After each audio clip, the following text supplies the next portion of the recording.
Noong 1871, isang trahedya ang naganap sa City of Chicago.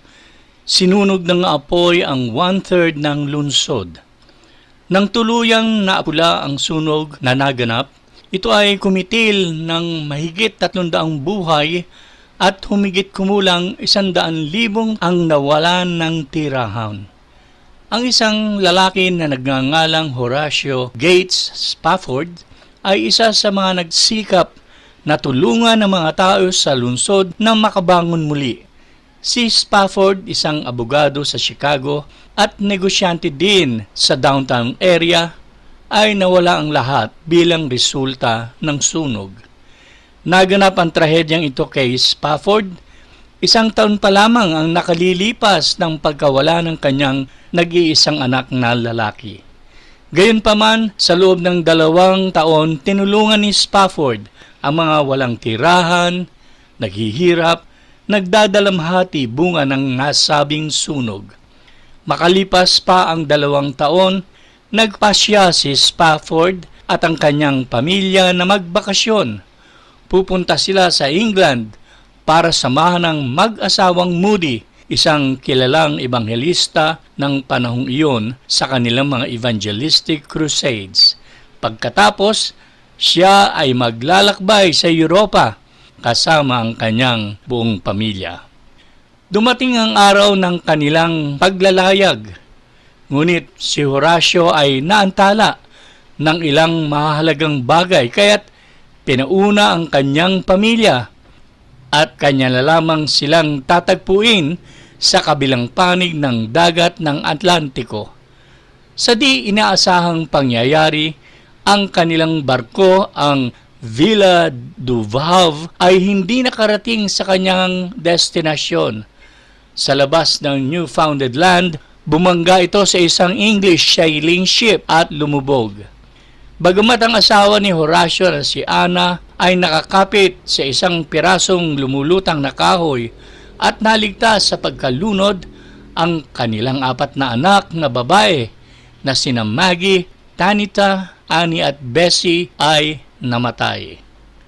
Natanggap ni Horatio ang kakilakilabot na balitang ito mula sa isang telegrama ng kanyang asawa.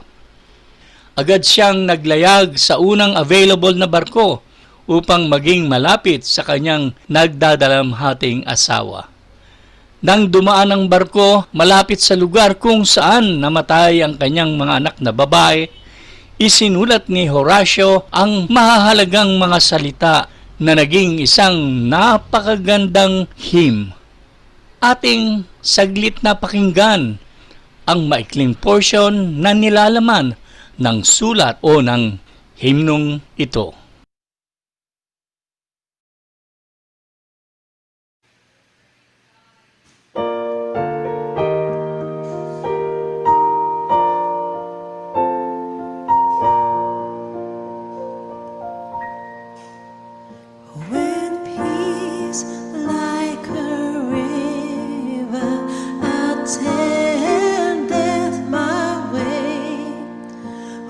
Sorrows lie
Ang napakalungkot na pangyayari sa kwento at mensahe ng awit ay isang paglalarawan kung paano kumilos ang Diyos sa gitna ng trahedya. Ang lahat sa atin ay nakaranas na ng trahedya. Maaaring ito ay sa paraan ng karamdaman, kamatayan, o alinman sa napakaraming bagay na maaaring makaantig sa ating mga tao. Lahat tayo ay nakaranas ng sakit. It could be physical pain o sakit sa damdamin dulot ng isang failed relationship or even pain from a broken spirit. Ang mga trahedyang ito ay nakaantig sa ating lahat pagkat ito mismo ang pahayag ni Jesus. Sa John chapter 16 verse 33, ganito ang kanyang sinabi: "Magdaranas kayo ng kapighatian sa sanlibutan ito, ngunit tibayan ninyo ang inyong loob. Napagtagumpayan ko na ang sanlibutan." Maging si Job ay nagwika din ng ganito. Sa Job chapter 14 verse 1, ganito ang sinabi niya: "Ang buhay ng tao'y maikli lamang, subalit punong-puno ng kahirapan." Samantalang sa chapter 5 verse 7, ito ang kanyang sinabi rin: "Tiyak na daranas ng kahirapan ang tao kung paanong may telamsik ng apoy sa apuyan." Sa umagang ito, nais kong inyong matandaan, kung dumating man ang trahedya sa ating buhay, si Jesus ay sapat na pangalagaan ang ating sitwasyon. Sa mga talatang binasa kanina, nabatid natin ang isang ama na dumaranas ng trahedya. Noong araw na iyon, dumating ang kamatayan sa bahay ni Jairo. Binawian ng buhay ang kanyang 10 taong gulang na anak na babae. Nadurog ang kanyang puso sa pangyayari. At sa gitna ng kanyang trahedya, bumaling siya sa Panginoong Hesukristo. At dahil sa ginawa ni Jesus, nalaman ni Jairo na si Jesus ay sapat sa panahon ng kanyang trahedya. Kaya nga today, nais kong samahan ninyo ako na ating tingnan ang mga kalunos-lunos at nakaiiyak na eksena sa ating teksto. At makita natin kung paano naagaw ni Jesus ang tagumpay mula sa panga ng pagkatalo. Pinamagatan ko ang ating pag-aaral ng isang nakaluluhang sandali.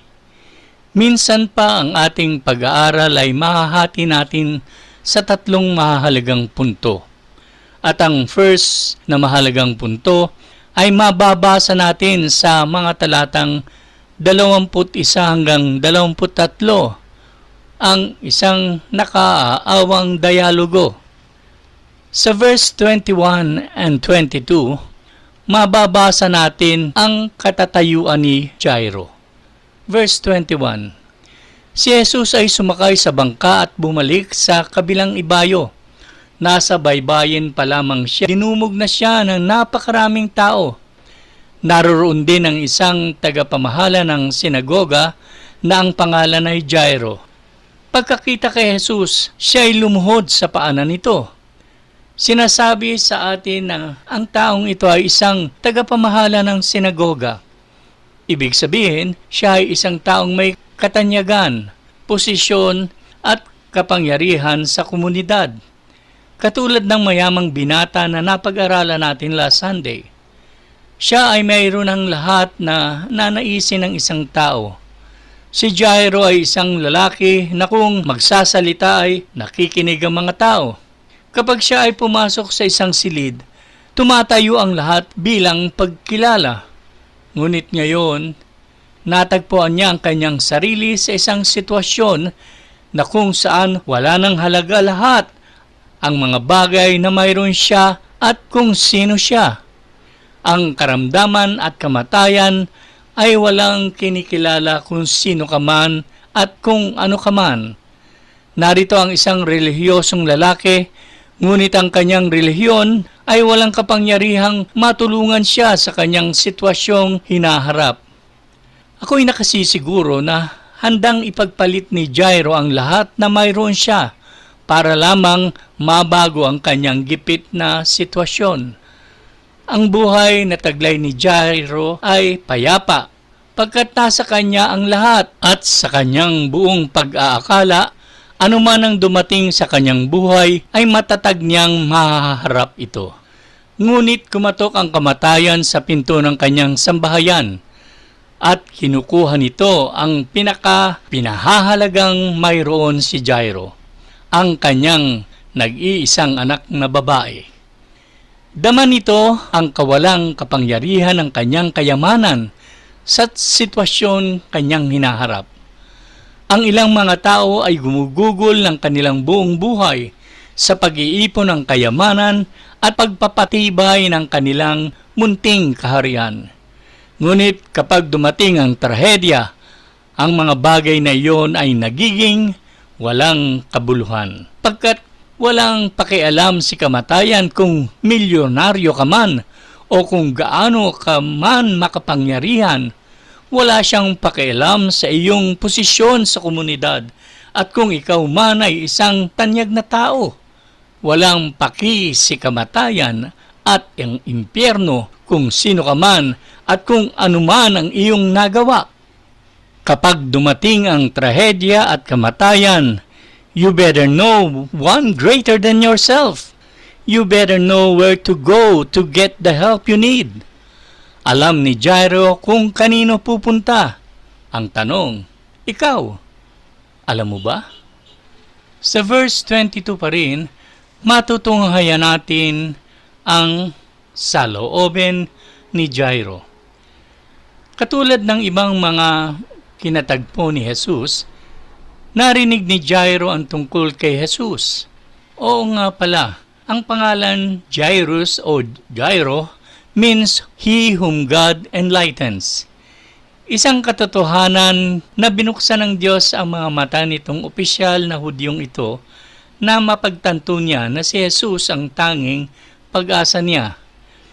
At ngayon, sa mismong sandali na ang kanyang anak na babae ay nasa sabingit ng kamatayan, si Jesus ay nagkataon na dumaraan sa bayan. Nagkataon lang nga ba? Hindi. Ang banal na plano ng Diyos ang nagpahintulot na magtagpo ang mga landas ni Jairo at ng Panginoong Jesus. Pansinin kung paano lumapit ang taong ito na may posisyon at kapangyarihan kay Hesukristo. Siya ay dumating na may mataas na paggalang at marubdob na damdamin. Sinasabi ng Biblia na siya ay lumuhod sa kanyang harapan.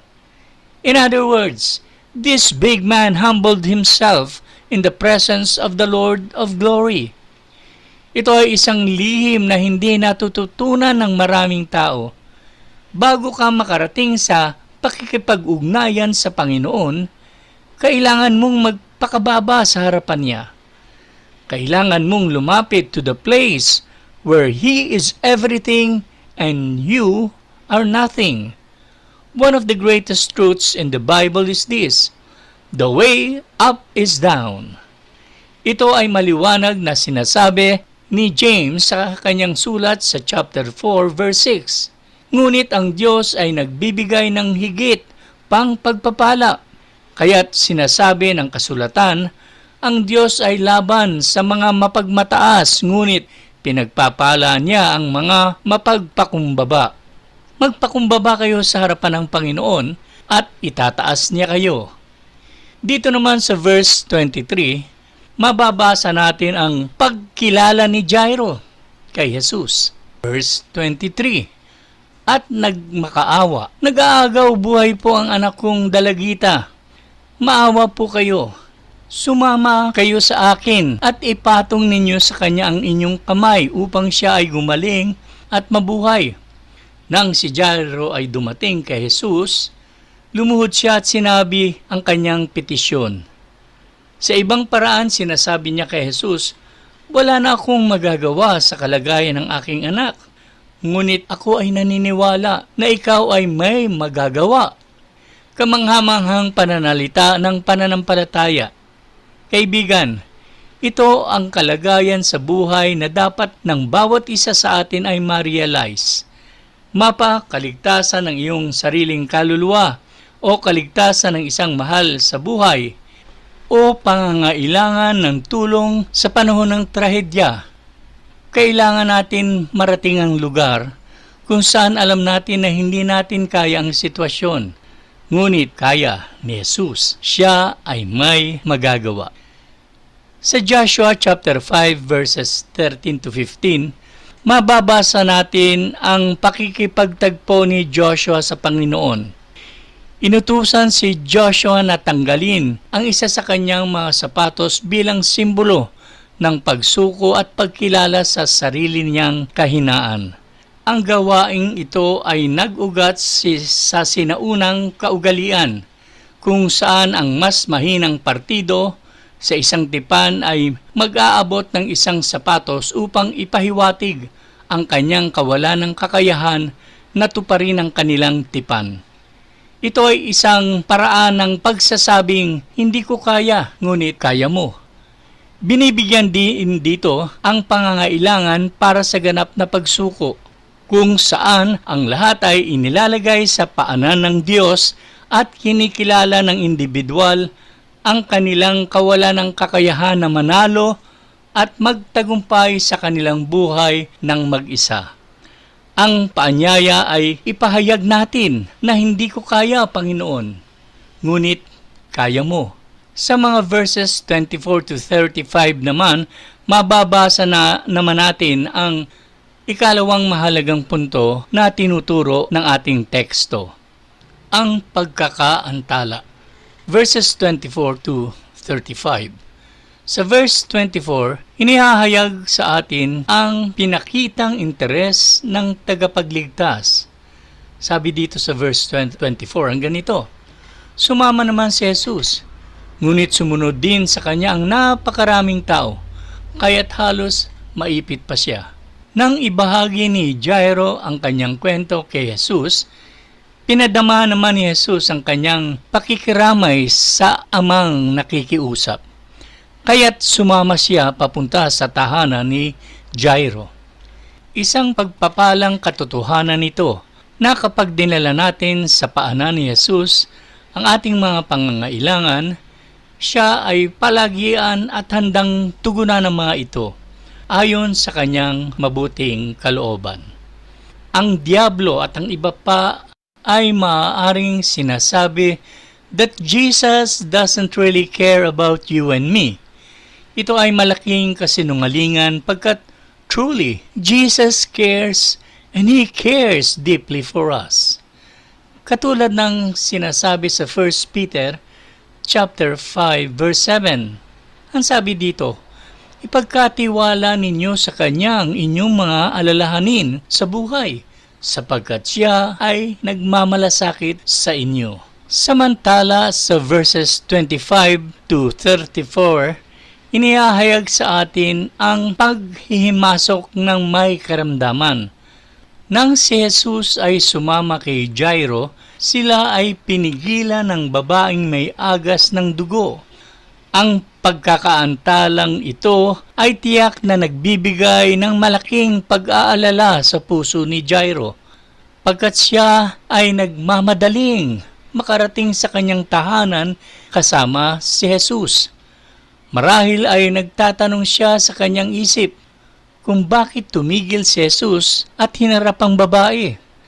Samantalang ang kanyang maliit na anak na babae ay nakahiga sa pintuan ng kamatayan.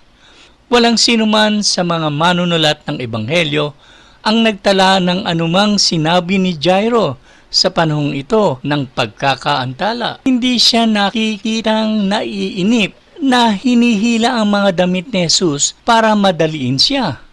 Hindi niya pinutol ang pakikipag-usap ng ating Panginoon sa kaawa-awang babaeng inaagasan ng dugo. Naghihintay lamang siya hanggang sa malaya na si Jesus at maaaring magpatuloy sa kanyang tahanan. Samantala sa verse 35, makikita naman natin ang nadamang kalungkutan. Verse 35, habang nagsasalita pa si Jesus, may ilang taong dumating mula sa bahay ni Jairo. "Patay na po ang iyong anak. Huwag niyo na pong abalahin ang guro," sabi nila. Sa panahon ng pagkakaantala, isang lingkod ni Jairo ang dumating, dala ang isang nakalulungkot na balita. "Patay na ang iyong anak na babae." Isipin ninyo ang naramdaman ni Jairo ng sandaling iyon. Siguradong gumuho ang kanyang mundo. Ang lahat ng kanyang mga pangarap at pag-asa sa isang iglap ay nasira. Ano kaya ang laman ng isip ni Jairo sa mga sandaling iyon? Sinisisi kaya niya ang babae dahil kanyang inantala ang kanilang paglalakbay ni Jesus papunta sa kanyang bahay? Sinasabi kaya niya sa kanyang sarili, "Naku, kung di sa babaeng ito, maaaring naabutan pa namin ng guro na buhay pa ang aking anak." Tiyak, hindi maintindihan ni Jairo ang mga dahilan ng kanyang trahedya. Alam kong madaming beses na rin na tayo ay nakatanggap ng isang nakalulungkot na balita. May namatay, may nasa malubhang karamdaman, may isang malapit na kamag-anak o kaibigan ang nasangkot sa isang aksidente at marami pang iba. Nakagigimbal na mga balita. Tayo'y nagtataka bakit ang mga bagay na ito ay pinahihintulutan ng Panginoon. At kung tayo ay nananalangin, bakit walang agarang tugon ng Diyos sa ating mga panalangin? Si Maria at Marta ay tinanong din ng Panginoong Hesus nang dumating siya na patay na si Lazarus. "Why now, Lord? Bakit ngayon lang, Panginoon?" Maging ang mga disciples sa bangka ay kanilang tinanong si Jesus, bakit siya natutulog sa gitna ng unos? "Guro, baliwala ba sa inyo kung mapahamak kami?" wika nila. Ngunit alam ba ninyo na ang pagkaaantala ng ating Panginoon ay bahagi ng kanyang walang hanggang plano? Sa huli, nakita ni Maria at Marta na binuhay ni Jesus ang patay nilang kapatid. At nakita din ng mga disipulo na pinahupa ni Jesus ang unos at naglakad pa siya sa tubig. Kaya kapag tila sa inyong palagay na ang Diyos ay mabagal, huwag panghinaan ang loob, pagkat ang Diyos ay di nauuna at siya ay hindi kailanman nahuhuli. Ang ikatlong mahalagang punto sa ating teksto ay makikita natin sa mga verses 36 to 43, ang isang makapangyarihang katugunan. Sa mga talatang ito, makikita natin ang isang trahedyang sitwasyon ay mahimalang nabago. Wala nang malubhang karamdaman ng batang babae pagkat siya'y patay na. Kahit nasa kalunos-lunos na sandaling ito, makikita natin kung paano iniligay ni Jairo ang kanyang pagtitiwala kay Jesus. Hindi siya sumusuko. Pansinin kung paano ipinakita ni Jairo ang kanyang pananampalataya kay Jesus. At ito'y nagbunga ng isang malaking tagumpay. Sa verse 36, mababasa natin ang hiyaw ng pananampalataya. Talatang 36. Ngunit nang marinig ito ni Jesus, sinabi niya kay Jairo, "Huwag kang matakot, manampalataya ka lamang." Para bang sinasabi ni Jesus, huwag kang maniwala sa iyong nalalaman o nababalitaan. Magtiwala ka lang sa akin. Higit kaysa ano pang balita ang nadidinig mo na magbubunga ng kawalang pag-asa sa iyo. Ang tanging sinasabi ng talata sa ating mga kapatid is that you bring your need to Jesus and leave it in His hand, because He will work out in His time and His way. Samantala sa verse 37, mababasa natin ang pagbubuklod sa mga di mananampalataya. Talatang 37. At hindi pinayagan ni Jesus na sumama sa kanya ang mga tao, maliban kina Pedro, at ang magkapatid na Santiago at Juan. Pansinin na pinaalis ni Jesus ang lahat ng hindi naniniwala sa kanya. Yung mga nagtawa nang sabihin niyang natutulog lamang ang batang ito. Ang mga kulang sa pananampalataya sa kanya ay hindi nakasama na makita ang makapangyarihang kanyang gagawin. Ang bagay na ito ay hindi nagbago maging sa ating panahon.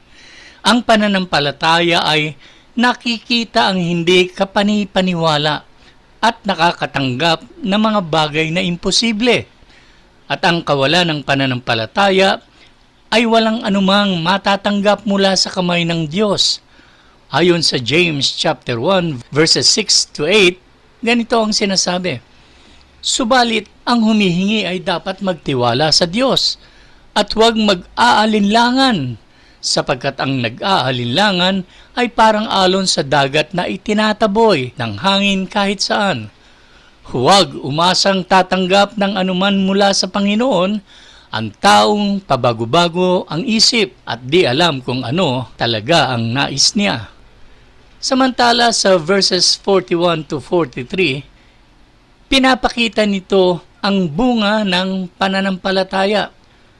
Verse 41, hinawakan ni Jesus ang kamay ng bata at sinabi, Talitha kum, na ang ibig sabihin, Ineng, bumangon ka. At noon din bumangon ang bata at lumakad, at labis na mangha ang lahat. Iniutos niyang bigyan ng makakain ang bata. Nang pumasok si Jesus sa silid kung saan nakahiga ang patay na batang babae, hinawakan niya ito sa kamay at sinabi sa kanya na bumangon. At bumangon siya. Kapag ang buhay ay dumating sa tao, ang kamatayan ay kailangan lumikas. Paano natin malalaman na buhay ang batang babae?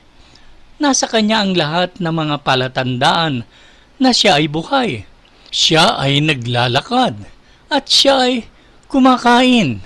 Ang katotohanan ito ay katotohanan din sa espiritual na kalagayan. Ang taong nakaranas ng spiritual rebirth ay nagkaroon ng bagong buhay kay Kristo. Siya na ay isang bagong nilalang. Ayon sa 2 Corinthians chapter 5 verse 17, ganito ang sinasabi, kaya't kung nakipag-isa na kay Kristo ang isang tao, isa na siyang bagong nilalang. Wala na ang dati niyang pagkatao, sa halip, ito'y napalitan ng bago. Siya ay may bagong paglakad. 1 John 2:6, Whoever says he abides in him ought to walk in the same way in which he walked. Hindi na siya lumalakad ng ayon sa sanglibutang ito. At sa 1 Peter chapter 2 verse 2, ganito mo naman ang sinasabi, Gaya ng sanggol, kayo'y manabik sa dalisay na gatas na espiritual upang lumago kayo tungo sa kaligtasan. Mayroon ng kagutuman sa salita ng Diyos. These are marks of true spiritual rebirth. Ang mga wala nitong palatandaan ay hindi dapat tayong masurpresa. Sila ay hindi tumatagal na umattend ng Sunday services sa isang local church or sa isang online Sunday service na tulad na ating ginagawa. Sa pagtatapos, kaibigan sa online, si Jesus ay handang gawin sa iyo ang parehong bagay na ginawa niya kay Jairo. Bakit di mo dalhin sa kanyang harapan ang mga imposibleng bagay na sitwasyon na hinaharap mo? Maging ito ay problema sa kaligtasan ng iyong mahal sa buhay o problema sa material na bagay, problema sa relasyon sa asawa at mga anak, o matinding karamdamang pisikal na iyong iniinda, at pati na rin ang mga bagay na iyong lubhang kinatatakutan. Dalhin ang mga ito kay Jesus, ibigay ito sa Kanya at panoorin mo na ayusin niya ang mga bagay na ito para sa Kanyang kaluwalhatian. Hanggang sa susunod na pagkikita-kita natin online, ito ang inyong lingkod, Brother Ed, God bless us all.